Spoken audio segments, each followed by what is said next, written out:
Hi everyone, कैसे हैं आप सब लोग। मैं निखिल स्वागत करता हूं आप सबका फिर से अपने इस YouTube channel Nikhil study academy में। दोस्तों, आज फिर मैं हाजिर हूं आप सबके साथ एक नए सेशन के साथ, एक नए क्वेश्चन के साथ। इसमें जितने भी क्वेश्चन हैं हर एक मोस्ट परफेक्ट क्वेश्चन है।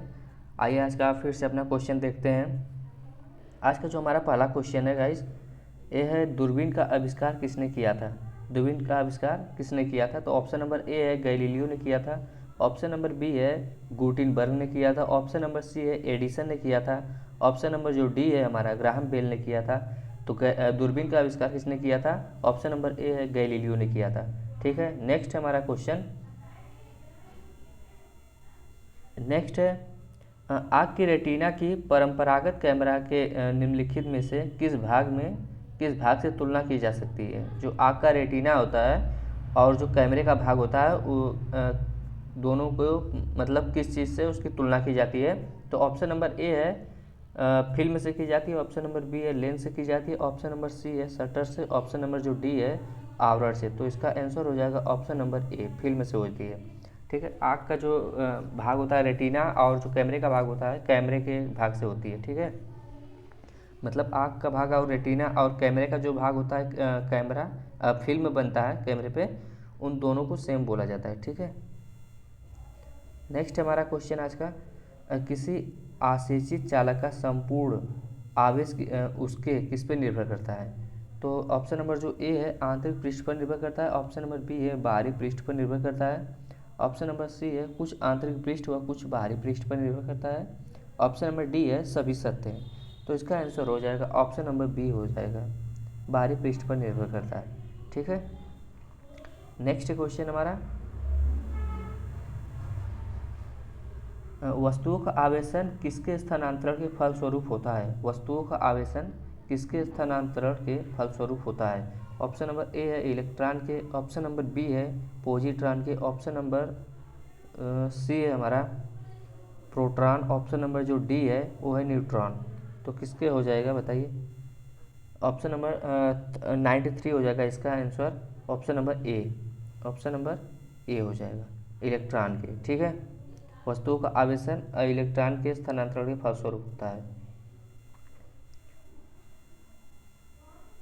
नेक्स्ट है आप कार में जा रहे हैं, यदि आसमान में बिजली गरजने वाली हो। ठीक है, यदि आप कार में जा रहे हैं और आसमान से बिजली गरजने वाली हो तो सुरक्षित रहने के लिए क्या करना चाहिए हमें। मतलब हम कार में जा रहे हैं कहीं और आसमान से बिजली गरजने वाली हो या गरज रही हो तो हमें क्या करना चाहिए सुरक्षित रहने के लिए। तो जो हमारा ऑप्शन नंबर ए है कार की खिड़कियां बंद कर लेनी चाहिए, ऑप्शन नंबर बी है कार की खिड़कियां खोल देंगे, ऑप्शन नंबर सी है कार से उतर कर नीचे बैठ जाएंगे, ऑप्शन नंबर जो डी है हमारा कार के ऊपर बैठ जाएंगे। तो इसका आंसर क्या हो जाएगा? इसका आंसर हो जाएगा option number A, option number A हो जाएगा कार की खिड़कियां बंद कर लेंगे। ठीक है,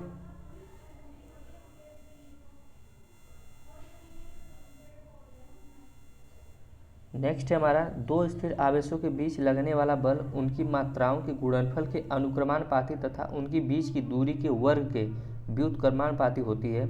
यह नियम है। यह नियम किस चीज़ का है? पहले ऑप्शन फिर से हम पढ़ लेते हैं। दो स्थिर आवेशों के बीच लगने वाला बल, ठीक है, दो स्थिर आवेशों के बीच लगने वाला बल उनकी मात्राओं के गुणनफल के अनुक्रमानुपाती तथा उनकी बीच की दूरी के वर्ग के व्युत्क्रमानुपाती होता है। यह नियम किस चीज़ का है, किस चीज़ पे यह लागू होता है? ऑप्शन दिया हुआ है, ऑप्शन नंबर ए है हमारा ओम के नियम पे, ऑप्शन नंबर बी है किरचॉफ के नियम पे, ऑप्शन नंबर सी है कूलम के नियम पे, ऑप्शन नंबर डी है फैराडे के नियम पे। क्वेश्चन फिर से पढ़ लीजिए, बहुत आसान है, बहुत ही आसान है, बस बड़ा लग रहा है दिखने में। हम इसे पढ़ते हुए आ रहे हैं। देखिए, दो स्थिर आवेशों के बीच लगने वाला बल उनकी मात्राओं के गुणनफल के अनुक्रमानुपाती तथा उनकी जो बीच की दूरियां है ना उसके वर्ग के व्युत्क्रमानुपाती है। तो यह आंसर हो जाएगा इसका ऑप्शन नंबर सी, कूलम के नियम का। ठीक है, नेक्स्ट हमारा क्वेश्चन नेक्स्ट है किसी विद्युतीय परिपथ में इकाई धन आवेश को एक बिंदु से दूसरे बिंदु तक ले जाने में जो किया गया उसके द्वारा कार्य है वह किए गए कार्य द्वारा मापा जाता है। ठीक है, उन बिंदुओं के बीच के तो इसका ऑप्शन नंबर ए है प्रतिरोध को, ऑप्शन नंबर बी है विभवांतर को, ऑप्शन नंबर जो सी है धारा को, ऑप्शन नंबर जो डी है विद्युत धारा की प्रबलता को। तो इसका आंसर क्या हो जाएगा? इसका आंसर हो जाएगा ऑप्शन नंबर बी हो जाएगा, विभवांतर की। ऑप्शन नंबर बी विभवांतर की। ठीक है, आज का गाइस बहुत अच्छा क्वेश्चन है, वीडियो को स्किप मत करना बीच में और आखिरी तक देखना, आपको बहुत अच्छा कुछ ना कुछ सीखने को ज़्यादा मिलेगा। ठीक है, अब ऑप्शन क्वेश्चन हमारा 97, सर्वाधिक विद्युत चालकता वाला तत्व क्या है? सर्वाधिक विद्युत चालकता वाला कौन सा वाला? विद्युत चालकता वाला। तो ऑप्शन नंबर जो हमारा ए है चांदी है, ऑप्शन नंबर बी है कॉपर है, ऑप्शन नंबर सी है एल्यूमिनियम है, ऑप्शन नंबर जो डी है लोहा है। तो इसका आंसर हो जाएगा option number A. Option number A हो जाएगा चांदी। ठीक है, हर बार ये एग्जाम में आता है भाई, हर बार, आर्मी में तो बहुत बार ये आया है क्वेश्चन।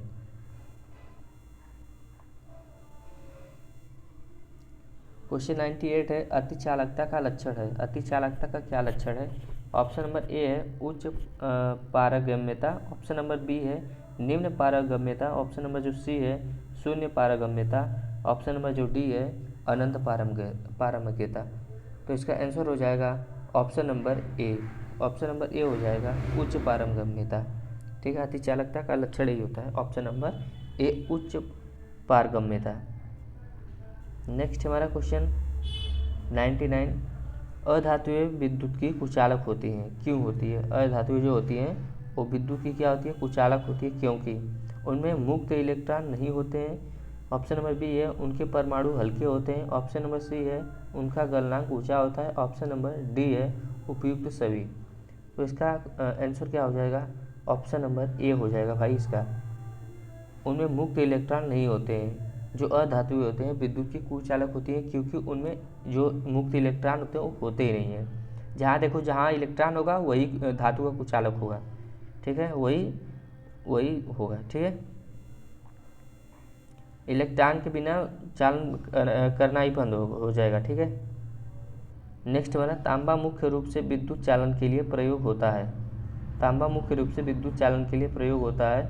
तो इसका ऑप्शन नंबर ए है इसका गलनांक अधिक होता है, ऑप्शन नंबर बी है यह सस्ता होता है, ऑप्शन नंबर सी है यह बहुत टिकाऊ होता है, ऑप्शन नंबर डी है इसकी विद्युत प्रतिरोधकता निम्न होती है। तो इसका आंसर हो जाएगा ऑप्शन नंबर डी हो जाएगा। ऑप्शन नंबर डी हो जाएगा, इसकी विद्युत प्रतिरोधकता निम्न होती है। ठीक है,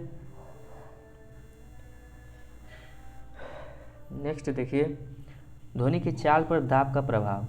ध्वनि की चाल पर क्या बोला है? दाब का प्रभाव बोला है। ठीक है, ध्वनि की चाल पर दाब का प्रभाव होता है। ध्वनि की चाल पर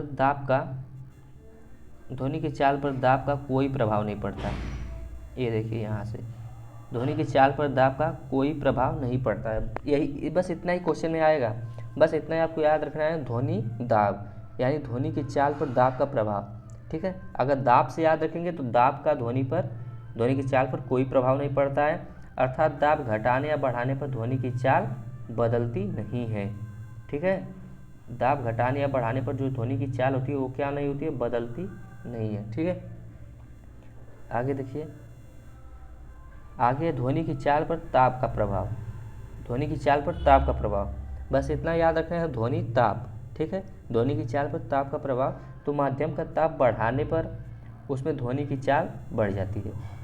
इस वाले में क्या होती है? ताप पर देखो, ताप पर जो ध्वनि की चाल होती है ना वो बढ़ जाती है, और जो दाब होता है ना उस पर नहीं बढ़ती है, कोई प्रभाव नहीं पड़ता है। ठीक है, माध्यम के ताप बढ़ाने पर उसमें ध्वनि का चाल बढ़ जाता है। वायु में प्रति 1 डिग्री सेल्सियस ताप बढ़ाने पर ध्वनि की चाल 0.61 मीटर प्रति सेकेंड बढ़ जाती है। देखो, ध्वनि पर 1 डिग्री ताप बढ़ाने पर, ध्वनि पर वायु में प्रति 1 डिग्री ताप बढ़ाने पर ध्वनि की जो चाल होती है 0.61 मीटर प्रति सेकेंड बढ़ जाती है। ठीक है, आगे ध्वनि की जो चाल पर आर्द्रता का प्रभाव। ध्वनि की चाल पर आर्द्रता का प्रभाव, तो इसका है नमी युक्त वायु का घनत्व शुष्क वायु के घनत्व से कम होता है। जो नमी युक्त वायु का जो घनत्व है, मतलब नम वायु जो होता है वो शुष्क वायु के घनत्व से क्या होता है? कम होता है।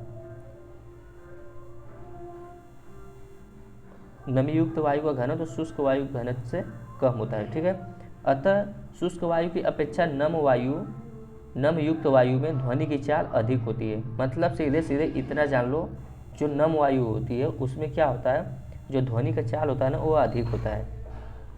ठीक है, नम वायु में ध्वनि का चाल अधिक होता है। आगे देखिए, आगे दिया है ध्वनि तरंगे के लक्षण। ध्वनि तरंगे के लक्षण, ध्वनि के मुख्यतः कितने लक्षण होते हैं, 3 लक्षण होते हैं। ठीक है, पहला तो है प्रबलता है, दूसरा तारत्व है, प्रबलता यानी लाउडनेस, तारत्व यानी पिच, गुणता यानी क्वालिटी। ठीक है, ध्वनि के कितने लक्षण होते हैं, ध्वनि के 3 लक्षण होते हैं। पहला प्रबलता, दूसरा तारत्व, तीसरा गुणता।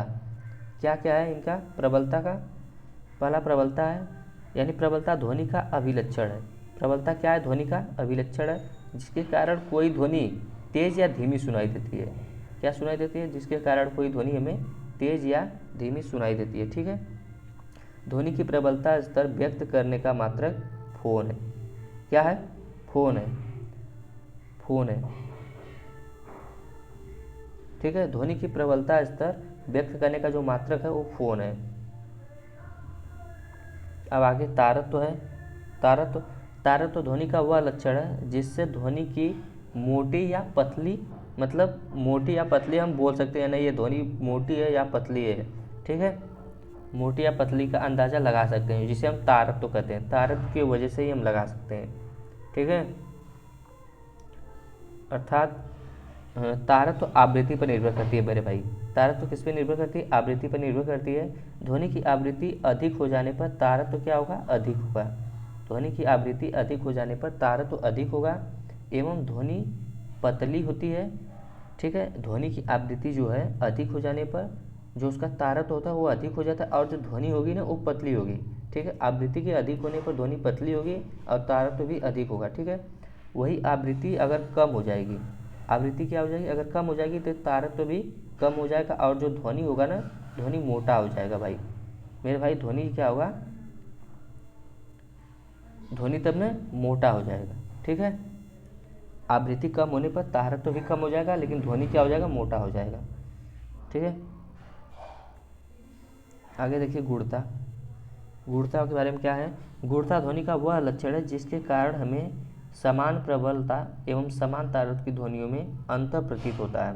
गुणता से हमें क्या होता है, समान प्रबलता तथा समान तारत्व की ध्वनियों में क्या होता है, अंतर पता चलता है। समान प्रबलता और समान तारत्व की ध्वनियों में अंतर पता हमें चलता है, गुण, जिसे हम गुणता कहते हैं। जिसे हम क्या कहते हैं, गुणता कहते हैं। ध्वनि की गुणता, ध्वनि की गुणता सन्नादी स्वरों की संख्या, क्रम तथा अपेक्षित तीव्रता पर निर्भर करती है। किस पर निर्भर करती है, सेट, 1 मिनट रुक जाइए। ध्वनि की गुणता सन्नादी स्वरों की संख्या, ध्वनि की गुणता सन्नादी स्वरों की संख्या तथा संख्या, क्रम तथा अपेक्षित तीव्रता पर निर्भर करती है। ठीक है, आगे हमारा मात्रक है। मात्रक से कुछ क्वेश्चन है। किसी राशि के मापन के निर्देश मानक को क्या कहते हैं, मात्रक कहते हैं। किसी राशि के मापन के निर्देश मात्रक को, मानक को मात्रक कहते हैं। मात्रक कितने प्रकार के होते हैं मेरे भाई, मात्रक 2 प्रकार के होते हैं। ठीक है, पहला है मूल मात्रक, फंडामेंटल यूनिट। दूसरा है व्युत्पन्न मात्रक, जिसे हम कहते हैं डिराइव्ड यूनिट। ठीक है, वह सभी मात्रक जो मूल मात्रक की सहायता से व्यक्त किए जाते हैं क्या कहलाते हैं, वह व्युत्पन्न मात्रक कहलाते हैं। व्युत्पन्न मात्रक को हमेशा मूल मात्रक की सहायता से ही व्यक्त करते हैं। ठीक है, मात्रकों की 4 प्रणालियाँ होती हैं।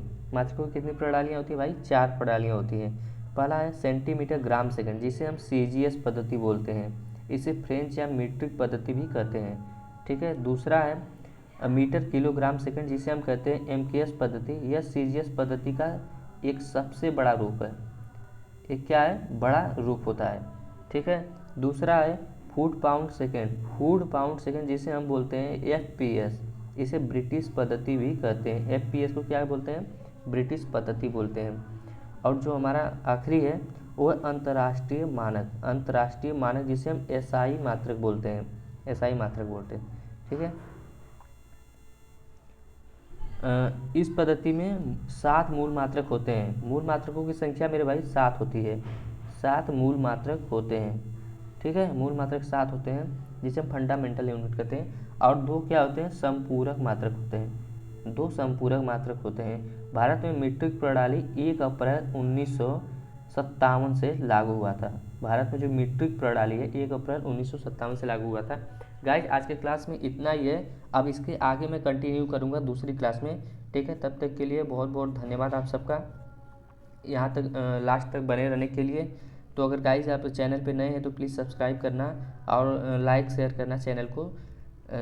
आप लोग प्लीज़ इसे थोड़ा ग्रोथ करने में आप लोग हेल्प करना, ठीक है। थैंक यू सो मच, अगली क्लास में मिलते हैं बहुत जल्द, ठीक है। Thank you, bye.